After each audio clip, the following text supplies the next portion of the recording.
Stupid atheist! Here's a circle of all possible knowledge. This little dot represents the knowledge that humans know. The rest of the circle represents what we don't know.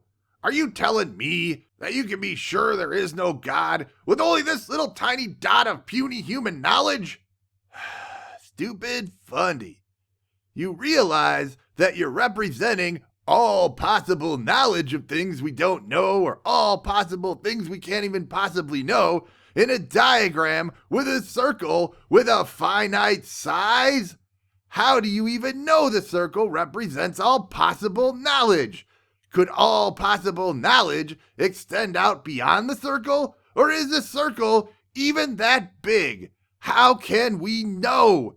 Every time we discover new things, that little tiny dot of human knowledge gets bigger. Then that dot leads to more questions, and thus the outer circle, does that get bigger or what?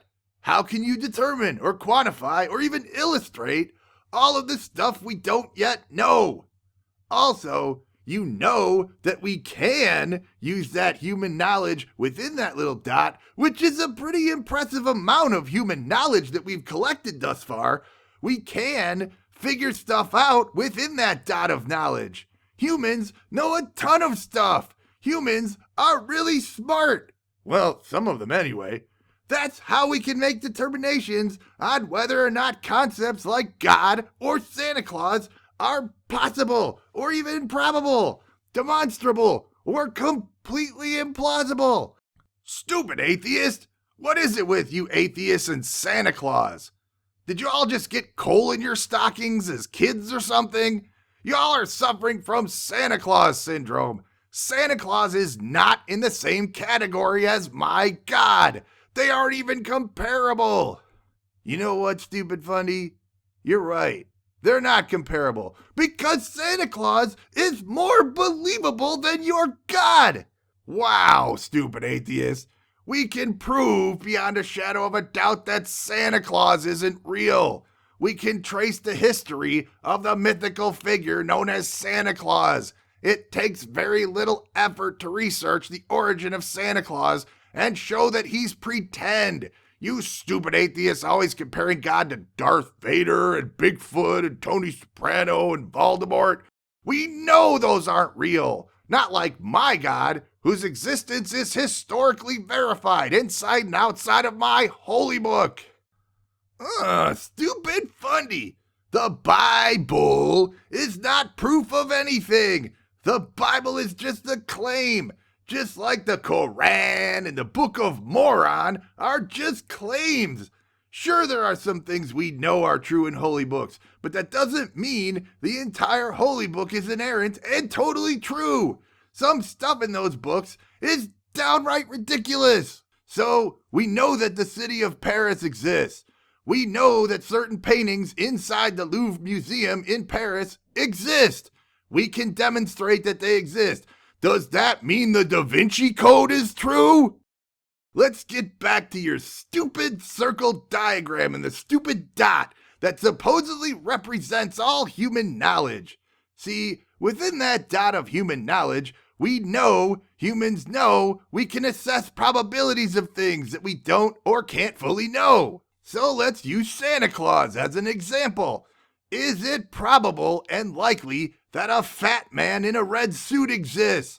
Can a jolly fat man wear a red suit? The answer is yes. Is it probable and likely that reindeer exist? Yes, it's provable and demonstrable. Is it probable that a sleigh exists? Yes. Is it probable that a jolly fat man in a red suit can ride a sleigh full of toys pulled by reindeer? Yes. Is it probable that a jolly fat man in a red suit can ride a sleigh full of toys pulled by flying reindeer and can deliver toys to an uncountable amount of girls and boys in a single night, thereby defying laws of space and time?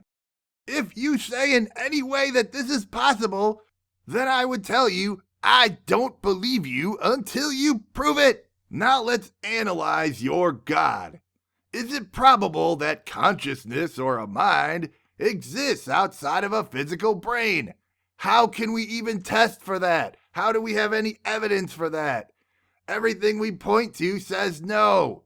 Is it probable that a being can exist beyond the laws of space and time? How can we test for that? How can we know that? Every way that we can test for it or know for it says no. Is it probable that an omnipotent, omnipresent, omnibenevolent being who's also beyond the laws of space and time, who always existed and created the known universe from nothing, how can we even begin to test or falsify that? Where would we even start? It sounds illogical, and there's all sorts of contradictions built into it. Santa Claus is more probable and believable than your God. Stupid Fundy! Wow, stupid atheist. You must have gotten lots of coal in your stocking as a kid to have so much hatred for Santa Claus. Just like something bad must have happened to you, which is why you hate God so much. Just admit that you hate God, and because you hate God, you take the opposite position that there is no God, and thus, burden of proof goes both ways. That's it. I quit. I'm out. I'm putting this thread on mute. I can't do it anymore. I can't do it. I can't. Hey, minions. Why do you guys all hate Santa Claus so much? I mean, he brings you presents every year. While we're on the subject of things atheists hate, why do you hate circle diagrams so much? I mean, did a circle diagram steal your lunch money in grade school or something? Were you bullied by a circle diagram? Do you have emotional scars? Do you need to go seek counseling for circle diagrams? Anyway, I think Atheist Troll needs a rest, so I better go back and bother Hasatan and Angel Gabe for a while over in Joshua.